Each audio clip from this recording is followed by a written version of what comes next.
Right, we're going to be talking about structuring of nothing. I've been interested in nothing for a while, so let's share it.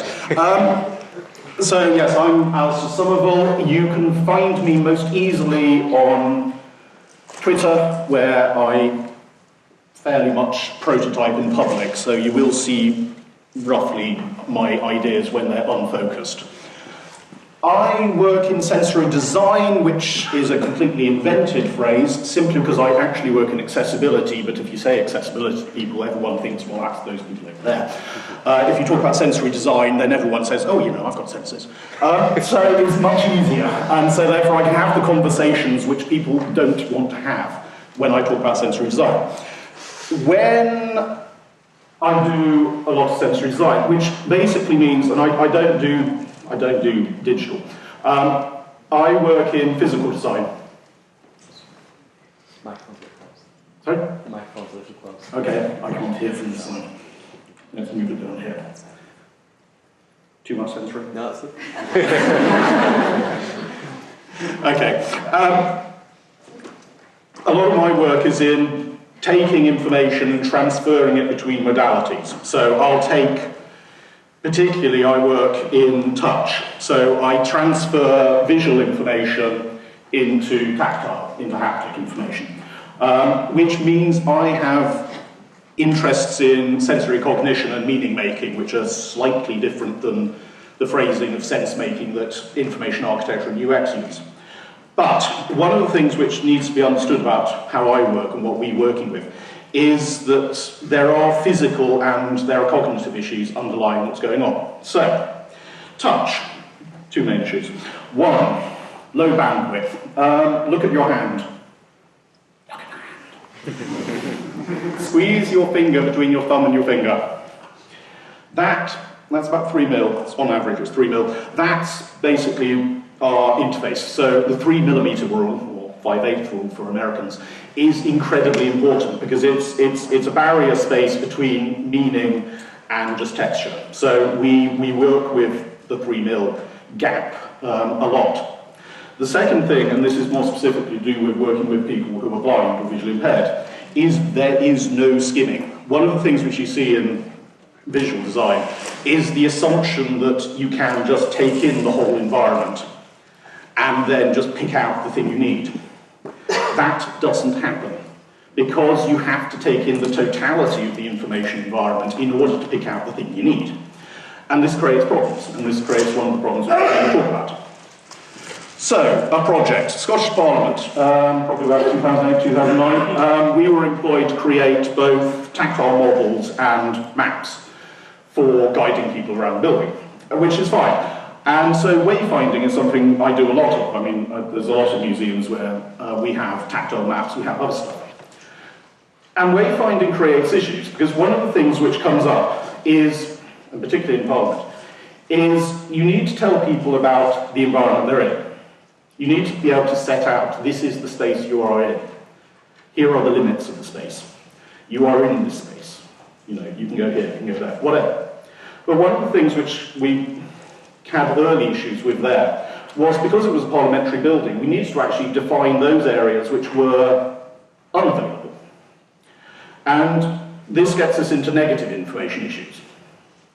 That we needed to tell people, this is a space. But this is a space you can't go to, and you need to figure it out immediately. Because we need you to know about it, but please don't remember it. But you need to remember it, but not. Okay, so we had maps, and we were designing tactile maps, which we use different processes to make. And we tested with one system which had, so we use a lot of raised lines, but we raised lined, and then you encountered the edge, and the edge then went to a raised up but flat area. So, and that was where you couldn't go. And so people would skim. And the problem was the transference between the two layers, between this layer here, place you need to go, and this place here, place you can't go, was just this moment, this ridge. And we had a problem, that people weren't getting the fact that there was a difference.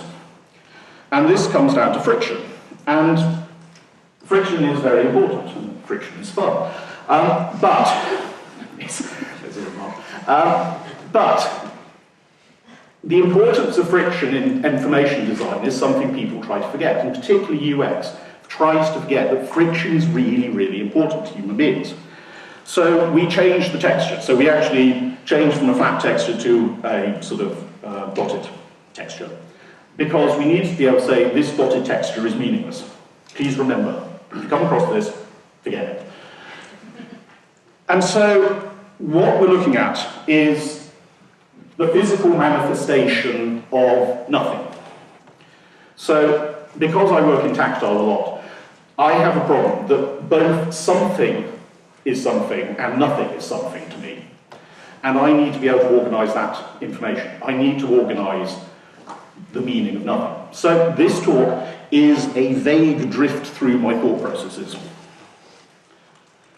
We'll talk about why nothing is bad. But we'll also talk about why nothing is good. And there's a lot of really interesting stuff on nothing is good. And we'll get to that at the end. So, let's talk about an architecture of nothing. Describing nothing. I've tried to think about as many nothings as I could, and there are an awful number of nothings. Because we only have 18 minutes, we're going to only talk about two nothings. I've had to take out a few nothings. So this is for simplicity. We're going to talk about two nothings. We're going to talk about this nothing, the grey amorphous something lurking, hanging there. There's something, but there's nothing. And of course, your classic nothing. An actual nothing. The nothing of nothingness. No content. Zip. So, the problems of nothing, and this is where information architecture has useful purposes. Again, that feeling that there's something there, but it's amorphously unaware. Last weekend I was watching The Martian with my wife, because, well, you know, Valentine's Day.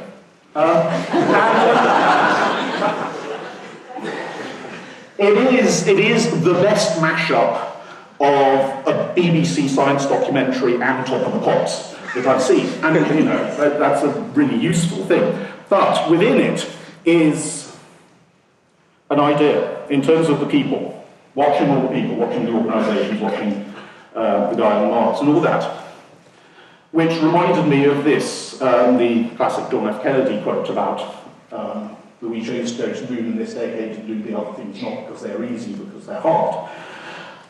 It's worth reading the whole speech. It's quite short. The second part's actually more interesting. But this was, of course, the definition in the early 60s of rocket science. Doing something really hard and succeeding, which is very good. And of course, going to the moon was very, very difficult. It included a huge amount of engineering, a huge amount of calculations, huge amounts of everything. Using no iPads. So they could do all of this because they were working together. Human beings working together is a really important thing to remember. And this is a problem, I keep coming across people talking about, and people confuse things. People keep talking about complexity being the problem. And complexity is not the problem. Human beings are evolved, our society is evolved really, really well to deal with complexity. Ambiguity is a problem. Ambiguity is a huge problem that we have and that we need to deal with, and which information architecture could deal with. In accessibility, we see a lot of people saying, let's design for simplicity. This is the one single button theory of design, where you remove all the features such that there is only one button. You see it in the big button phones, we want to offer you a connection with humanity, but only those 3 people. Simplicity does not solve complexity. It's a decoy. Simplicity is an elimination of features too often, is an elimination of features, rather than meeting user intent. I think one of the useful examples I was seeing over the weekend, over Christmas actually, about the difference in terms of ambiguity, complexity, and simplicity, is on Christmas Day. Because Christmas Day is really different nowadays, because in the old days it was all about people assembling Barbie houses and finding batteries, but now it's all about people transferring user settings and installing iOS updates. It's a completely different form of Christmas. But there was a person who was talking about how to set up Skype with his mum. So he's on the phone, talking to his mum about how to set up Skype. And so he was saying, describe what you see. And his mum said, I see a hot water bottle. And that's really quite strange.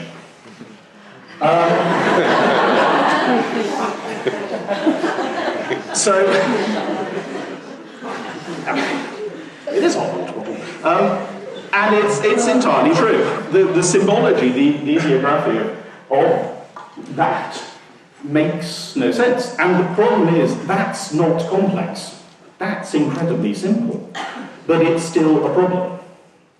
Which is why clarity is a much, much more interesting issue to be designing for.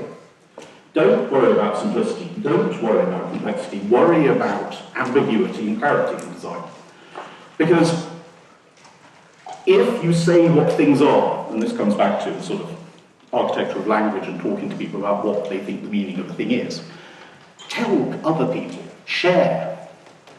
Because, coming back to some of the earlier talks, the meaning of a thing is the meaning that other people make of it. Designers do not hold meaning. Users do. And it's the communication of what they think the meaning of the thing is back to you that is where the meaning lies. So, information architecture, when dealing with the ambiguous, when dealing with this amorphous thing, can offer clarity.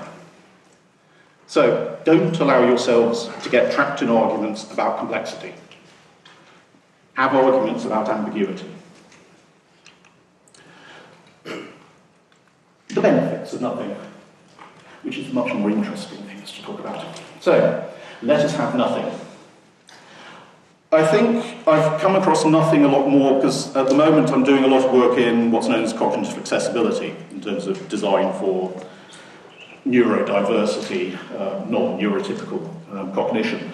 And there's a lot of conversations which we're having and which I'm having with people who do think and experience the world differently than us, neurotypically. And these sort of biases, these terrible, terrible biases about experience and perception. What's in there is there are some really useful, valid conversations about how do we design a better environment for all of us. And I just want to go through a few things. So I would say there are three key benefits of nothing. Number one, imagination.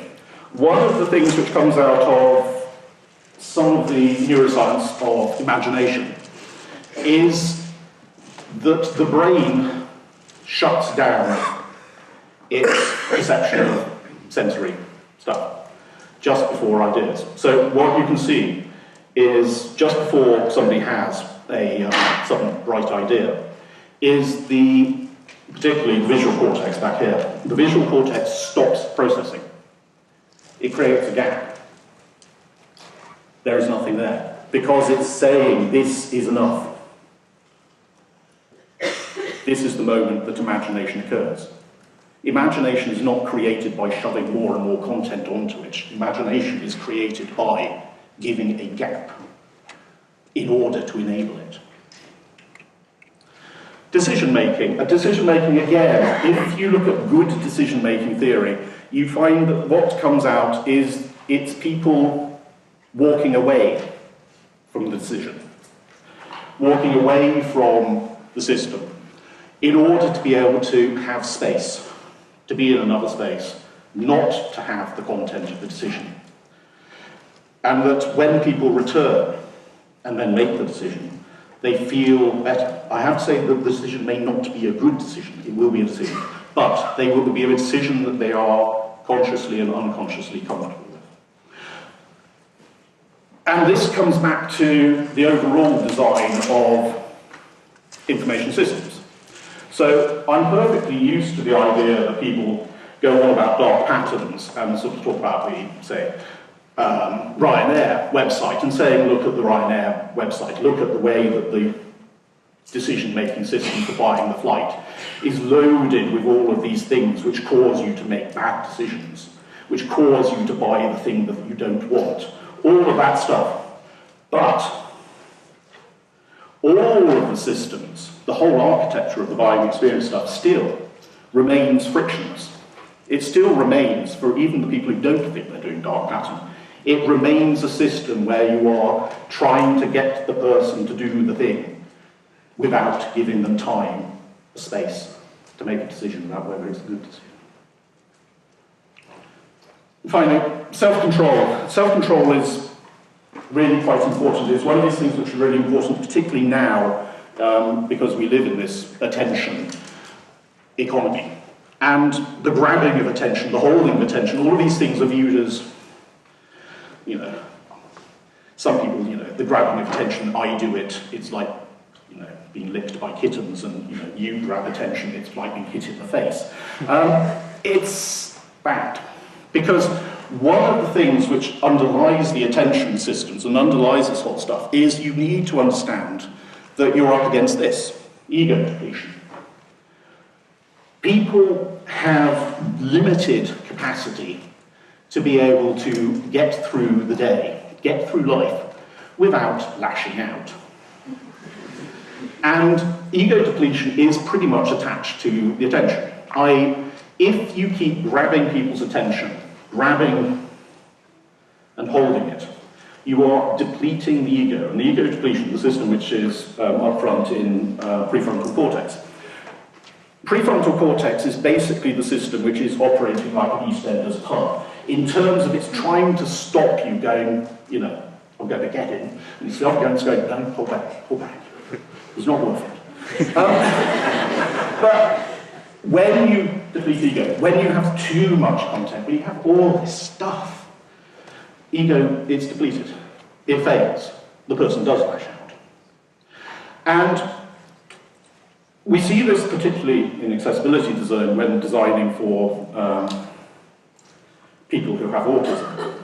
But it's true, particularly nowadays, because of situational impairment, which basically says that though there are edge case discussions of ego depletion, if you get a person who has got two small children into a space which is very stressful, they will suffer ego depletion and lash out. If you get a person who is drunk, they will lash out. Situational impairment means that these design problems, which are generally viewed as edge case accessibility issues, are actually genuine.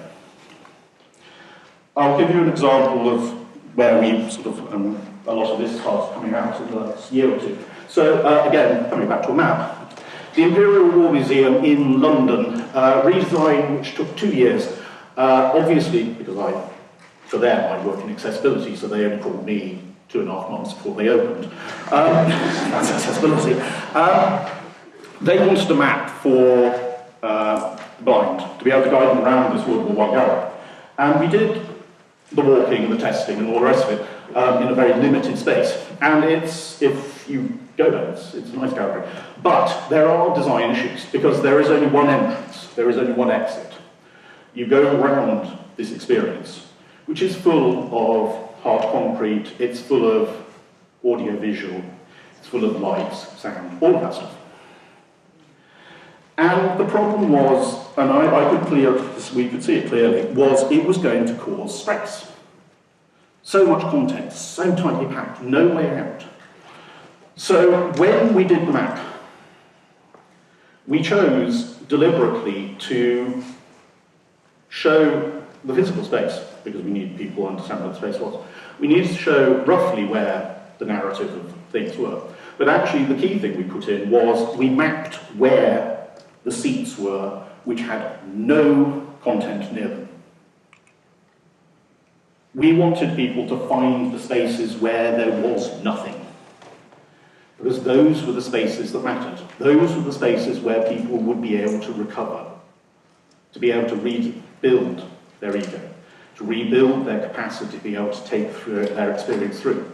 And that's why I'm interested in nothing, because these spaces are the spaces that matter.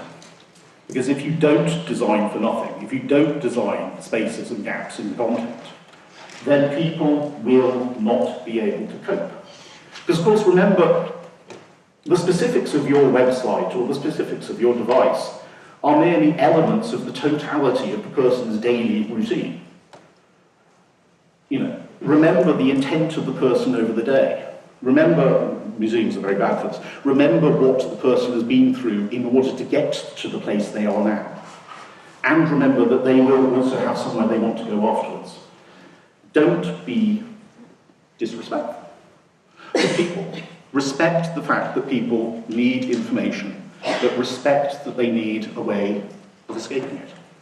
So, design the gaps.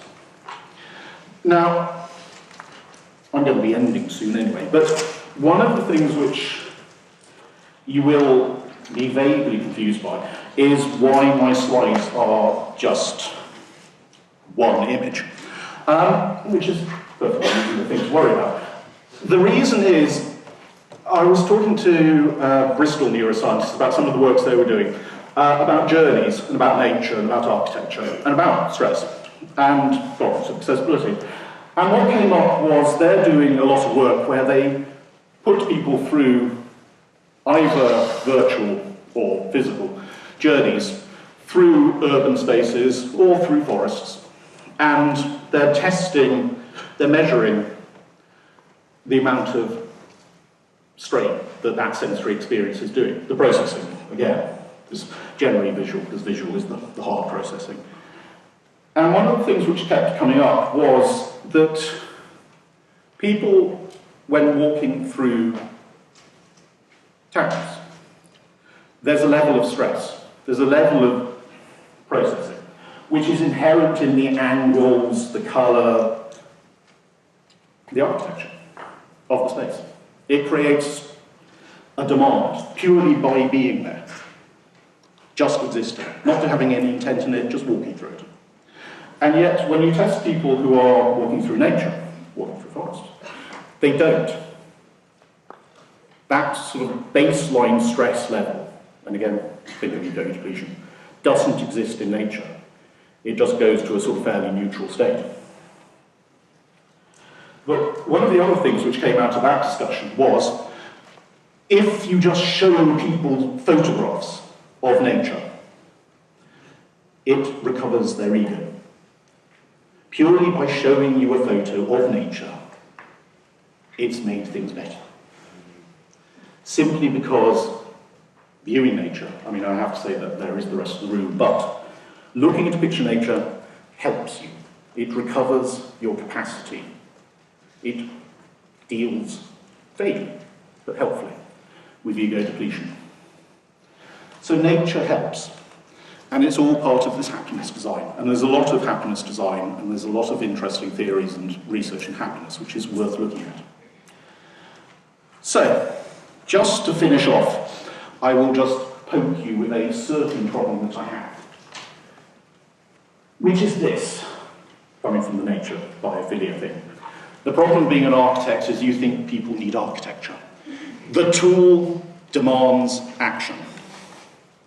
The metaphor demands action. Because you think it's architecture, because you have the trifecta of tools, the Sharpie, the Post-it note, and the wireframe, you think you need to do that. But you don't. Design not to be there. Design for the gaps. Design not to have to be there. And more than anything else, and as a key professional skill, and one I'm trying to develop, consider this. Consider being lazy. Consider just not doing stuff. And when you meet other professionals, just tell them, let's not do it.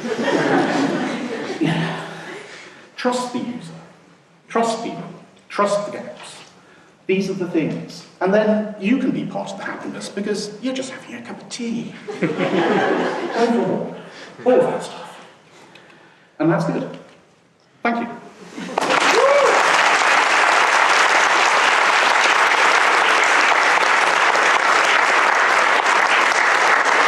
Just time for a couple of questions for Alastair, if anyone's got one. Hi, Alastair. That was wonderful. Thank you very much for that talk. My name is Cyprian. I work for a finance company, and we build some software for in-house use. One of my sort of pet peeves is bad online websites, and I particularly have taken to hating on HSBC online banking. Because I think that they offend all their users, and there's millions of us, with the whole litany of UX sins. And you mentioned in your talk that you thought what Ryanair did, and the way they structured their user journey, and the distractions, and the, you know, the possible slips and fails that they built into their systems, all in the, you know, with the intent of maximizing dollars. That one, you found that okay. And I'd like you to expand on that, because I don't think it's okay. No, what I was saying is, no, when talking about that, generally people talk about dark pattern, and they use Ryanair as a dark pattern example as being very, very bad. But what I was saying is, in general, by allowing yourselves to be decoyed into saying, Ryanair, look at this, it's dark pattern, it means that you fail to notice the totality of the architecture of the buying experience for everyone. All designers are designing a thing which is an architecture which is not great. Because you're designing frictionless experiences, you're forcing people, well, you're forcing, but you are gliding people through experiences. So, no, what I was saying is Ryanair, very, very bad. But the fact that you use it as the exemplar of bad allows you to ignore the badness of the total design architecture by everyone. Thank you. Okay. Got one more question? Where do you think is a good place to start researching happiness design? Start learning more about it? Well, I mean, the best book probably is Design for Happiness, which is British, begins with D, I can't remember because I'm under stress and I can't remember things. Find Me, sorry? Paul Dolan. There, Paul Dolan. That's a very good book to start with. There are others, but Paul Dolan's book is probably the best. Thanks very much, Alastair.